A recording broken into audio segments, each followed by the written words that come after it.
In 1967, Arthur Penn released Bonnie and Clyde and turned two poor Texas killers into cinematic icons of forbidden love and rebellion against the system.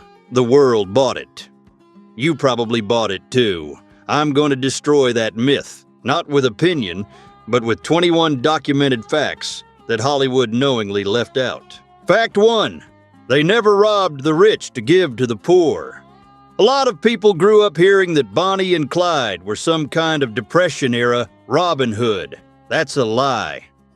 The two of them robbed gas stations, grocery stores, and small-town banks in rural areas, places run by ordinary people who were already broke. There isn't a single police or bank record showing that they ever gave money to anyone. In the 12 towns where they operated, no one reported any act of generosity. In fact, when Dallas police questioned the pair's relatives in 1934, the answer was blunt. They barely had enough money for gas. The average take from each robbery barely covered their next meal. The image of the generous outlaw was created by the press and later supercharged by Hollywood. But the people who lived through that time knew the truth. Fact 2. Clyde Barrow was already a dangerous criminal before he met Bonnie. Clyde was 16 when he was first arrested in 1926 for stealing a car.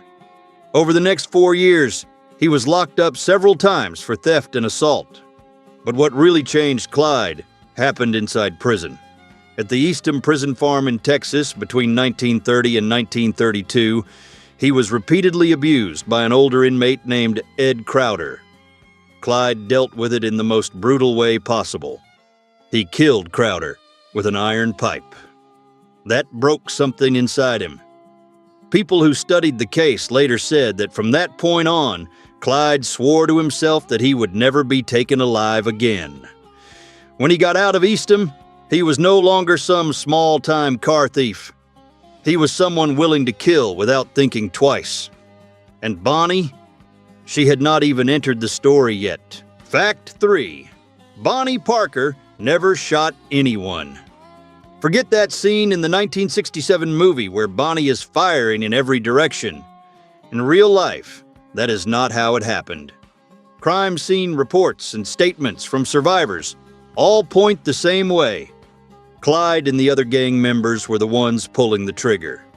Bonnie drove, kept watch, and in at least one documented case, handed weapons to Clyde. But she did not shoot. Hollywood needed a heroine with a gun in her hand, because an outlaw couple sells more tickets than the truth.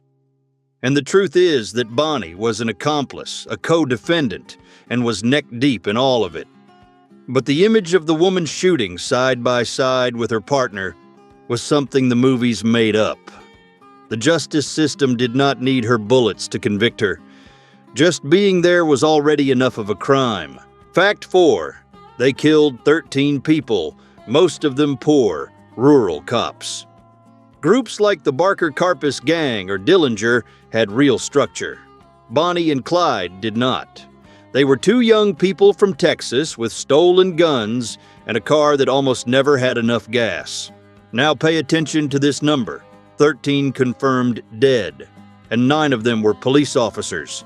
They were not well-paid federal agents. They were county sheriffs, state troopers, and small-town cops, making between $40 and $80 a month. Men who could barely support their families. And when they died, they left behind widows and children in total poverty, with no pension, nothing. None of Bonnie and Clyde's victims were rich or powerful. They never went up against anyone on their level. In reality, it was two poor people killing other poor people, while Hollywood turned it into a love story. Fact 5. They lived in absolute misery. Hollywood wants you to believe they lived in luxury, but the truth is completely different. Bonnie and Clyde lived out of their car. They ate, slept, and hid out in it, sometimes for weeks at a time. Clyde walked with a limp because of a serious foot injury that never healed right. Bonnie had a bad leg burn from an accident in 1933 that got infected and never properly healed. leaving her in constant pain. Some people think they were out there enjoying life like kings of the road. Not even close. When they were killed in that ambush in Louisiana, everything they owned in the world fit on the seat of the car: 6 guns, a broken guitar, and $507 in cash. That was it. The entire net worth of 2 of the most wanted criminals in America fit in a suitcase. There was nothing glamorous about it. It was pure desperation. Fact 6. They were betrayed by one of their own. Bonnie and Clyde did not go down because of brilliant police work. It came down to plain and simple betrayal. Henry Methvin, a member of their own gang, made a deal with former Texas Ranger Frank Hamer. The deal was straightforward. He would give up the pair's location, and in return, his father, Iverson, would avoid criminal charges. Methvin knew Bonnie and Clyde would be driving down a rural road in Bienville Parish, Louisiana, near his family's home. Nobody would have suspected a stop there. On the morning of May 23, 1934, 6 officers hid in the brush along the side of the road when the gray Ford V8 showed up and slowed down. After spotting Iverson's truck on the shoulder, the officers opened fire without any warning. About 130 shots were fired in just a few seconds. Bonnie was still holding a sandwich. Clyde was barefoot. Fact 7. Frank Hamer was an old-school Texas Ranger. The kind of man who had already survived more than 50 shootouts before he ever heard of Bonnie and Clyde. When the Texas government pulled him out of retirement in 1934 to deal with the problem, Hamer spent 102 days tracking the pair's every move. And when it was all over on that road in Louisiana, he did not treat it like some glorious victory. He told the Dallas Morning News they were pathetic people with no real skill other than pulling a trigger. When the 1967 movie came out and turned Hamer into a cowardly villain, his widow sued the studio. She lost, but letters from Hamer himself showed up in the case files, calling the 2 of them lost young people with no way out. The man who knew their routine better than anyone saw nothing romantic in that story. Fact 8. Bonnie Parker was not some single girl looking for adventure. When she met Clyde Barrow in January 1930, she was only 19 and was already legally married to Roy Thornton, a small-time criminal who was serving time. Bonnie never filed for divorce. And here is a detail that not many people know. On the day she was killed in that ambush in Louisiana, she was still wearing Roy's wedding ring. Now think about that. The woman Hollywood turned into Clyde Barrow's great love spent her whole life on the run, wearing another man's ring. Letters recovered by the police later showed that Bonnie and Clyde's relationship was anything but stable. They had constant fights, breakups, and getting back together moments. Nothing like that perfect movie romance. Reality was a whole lot messier than any film script could ever show. Fact 9. The iconic photo was taken by Clyde himself. In 1933, police raided one of the pair's hideouts in Joplin, Missouri, and found rolls of film they had left behind in a rush while fleeing. When the film was developed, it revealed images that would change everything. Bonnie posing with a revolver on her hip and a cigar in her mouth, looking tough. Clyde had taken those pictures as a joke between the 2 of them. Bonnie did not even smoke cigars. It was just the 2 of them messing around. But the press published the photos with zero context, and the American public bought that image as if it were real. Overnight, Bonnie became a symbol of a dangerous outlaw woman. She was devastated. She wrote to her own mother saying she was ashamed of those photos and did not want to be remembered that way. It did not matter. That image stuck to her forever, and to this day, it is still how the whole world recognizes Bonnie Parker. Fact 10. They never set foot in New York or Chicago. When people think about criminals from the 1930s, The big cities usually come to mind first. Al Capone ran Chicago. Lucky Luciano controlled New York. But Bonnie and Clyde never got anywhere near that world. They lived on dirt roads in the backwoods of Texas, Oklahoma, Missouri, Iowa, Arkansas, and Louisiana. They robbed gas stations and roadside grocery stores that sometimes had less than $10 in the register. They had no connection to the mafia at all. They were not part of any criminal organization. They were two broke young people from rural Texas with stolen guns and a beat-up car. What turned those two into legends was not the size of their crimes. It was the press.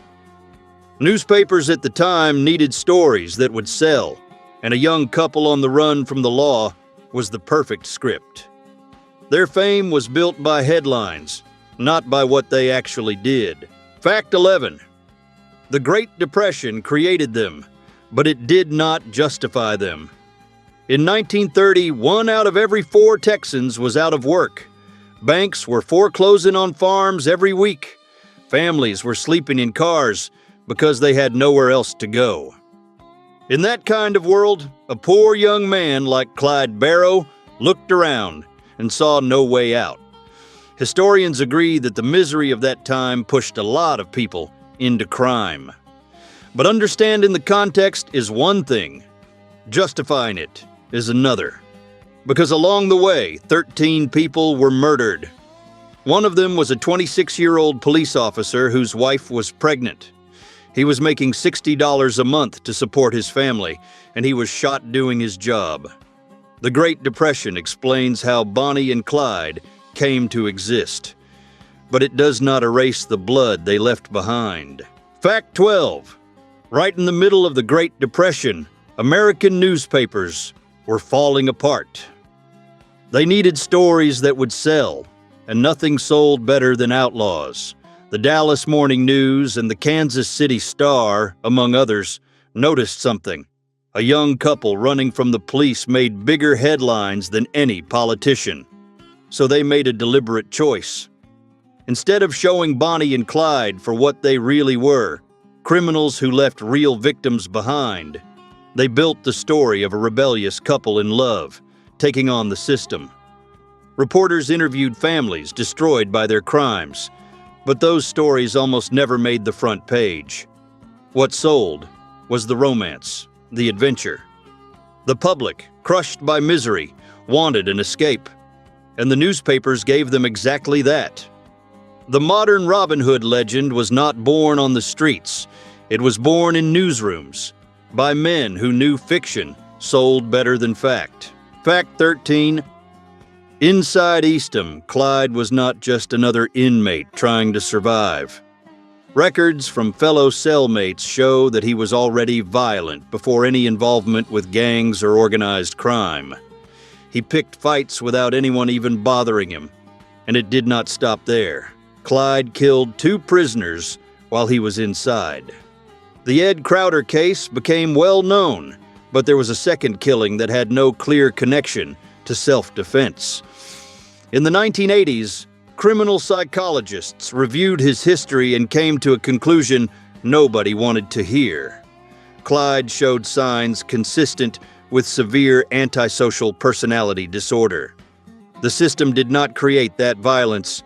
It was already there long before Bonnie, long before the escapes and shootouts. Hollywood chose to ignore that detail. Fact 14. Weeks before she died, Bonnie Parker wrote a poem called The Story of Bonnie and Clyde and sent it to the newspapers.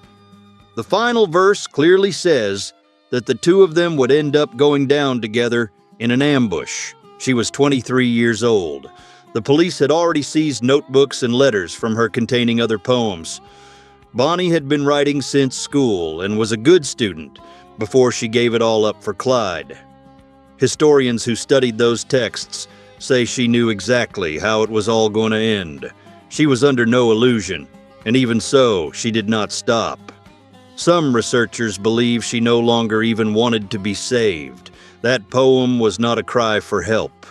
It was an obituary she wrote for herself while she was still alive. And the most disturbing part is that she got every detail right. Fact 15. Bonnie's family never forgave Clyde. Emma Parker carried that pain to the end. In interviews during the 1950s, she did not talk about romance at all. She talked about a daughter who had been taken away. According to Emma, Bonnie tried to leave Clyde at least twice. In one of those cases, she was ready to turn herself in to the police when Clyde showed up and pulled her out of there by force. To Emma, there was no love story. There was a mother who lost her daughter to a violent man. On the other side, the Barrow family told a different version. They said Bonnie stayed because she wanted to, that nobody forced anybody. The two families agreed on almost nothing. But there was one point they all kept coming back to. Nobody, on either side, accepted the romantic version Hollywood sold to the world. The truth died with them on that Louisiana road. But the fairy tale never existed for the people who lived through it up close. Fact 16. The cops they killed are the ones people forgot. Malcolm Davis, H.D. Murphy, E.B. Wheeler, young rural Texas officers who crossed paths with Bonnie and Clyde and never made it home. Davis left behind a pregnant wife who had to raise their daughter alone in the middle of the Depression. Murphy had been married for just 6 months. Wheeler had $25 in his wallet when he died. Probably everything he had in the world. None of them became movie characters. None got a statue or a memorial. Their families went decades without getting a dime from the state. Hollywood turned Bonnie and Clyde into movie stars, but these men, who gave their lives doing their duty, were reduced to footnotes. The truth is that for every romantic scene you saw on screen, there was a real family that never again saw the father come home for dinner. Fact 17. When Warner Brothers released Bonnie and Clyde in 1967, the studio barely spent any money promoting it. They thought it was going to flop, and it almost did. Major critics tore the movie apart. Variety called it too violent. Time ran a negative review. But then something happened that nobody saw coming. Young Americans in the counterculture claimed the movie as their own. It was 1967. There was Vietnam, protests in the streets, and total distrust of the government. And suddenly here comes a movie where two outlaws go up against the system and die fighting. That generation did not want clean-cut heroes. They wanted rebels. Time reversed course and ran a cover story praising the film. Warner re-released it in theaters, and this time it was a huge hit. The problem is that the success had nothing to do with historical truth. It had to do with timing. And it was that marketing accident that turned two violent criminals into a romantic couple for entire decades. Fact 18. The ranger who hunted Bonnie and Clyde for 100 days and died without any official recognition. Frank Hamer was already retired when Texas came knocking, asking him to come back for one mission only: take down Bonnie and Clyde. He agreed and spent more than 3 months tracking the pair, studying every pattern, every route, every contact. When the ambush finally happened in May 1934, Hamer and his team opened fire without giving any warning. And that detail became a problem. Legally, no one was given a chance to surrender, and that left the authorities unsure how to handle the case. The result was that the state of Texas simply ignored Hamer. No medal, no ceremony, no official thank you. He died in 1955 without ever receiving any formal recognition. That only happened in 2019, 65 years after his death. Fact 19. The gang had other members. People history erased. Everybody talks about Bonnie and Clyde like it was just the two of them against the world. That is not true. The Barrow gang had several members over time. Buck Barrow, Clyde's older brother, took part in robberies and shootouts until he was shot in the head in July 1933 during a clash in Iowa. He died a few days later. His wife, Blanche, was arrested in that same shootout, almost blinded by flying glass. She was 22 years old. W.D. Jones joined the gang when he was only 16, and later he was arrested and testified against Bonnie and Clyde. Henry Methvin, the last recruit, was the one who turned them into the police in exchange for a deal for his own father. In other words, the pair's downfall came from inside their own group. Hollywood simplified everything to create that pretty story of two lovers alone against the system. The reality was a messy operation, with people coming and going, betrayals, and desperate decisions. Fact 20. They spent less time together than you think. Bonnie met Clyde in January 1930. By May of that same year, he was already in prison. He stayed locked up until February 1932. Do the math. Out of the 4 years between their first meeting and the 1934 ambush, 2 were spent behind bars. The actual time they spent together, free, barely added up to 2 years. And during those 2 years, they did not have a single day of peace. They slept in stolen cars, crossed state lines every week, and lived expecting gunfire at any moment. No home, no savings, no routine. Hollywood turned all that chaos into a passionate love story. But the truth is that their relationship was built on fear, exhaustion, and constant running. It was not romance. It was survival. Fact 21. Bonnie's last meal was a bologna sandwich. On the morning of May 23, 1934, Bonnie ate a bologna sandwich bought at a roadside grocery store in Sales, Louisiana. She was 23 years old and had $511 in her pocket. She had no idea that the friend who led them onto that rural road had made a deal with the police. When the Ford V8 stopped next to Henry Methvin's father's truck, 6 officers opened fire at the same time. There were 167 shots. The report found 50 wounds on Clyde and 23 on Bonnie. The sandwich was left on the floor of the car. Bonnie and Clyde were not Robin Hood. They were 2 young people wrecked by poverty who killed 13 people, most of them just as poor as they were.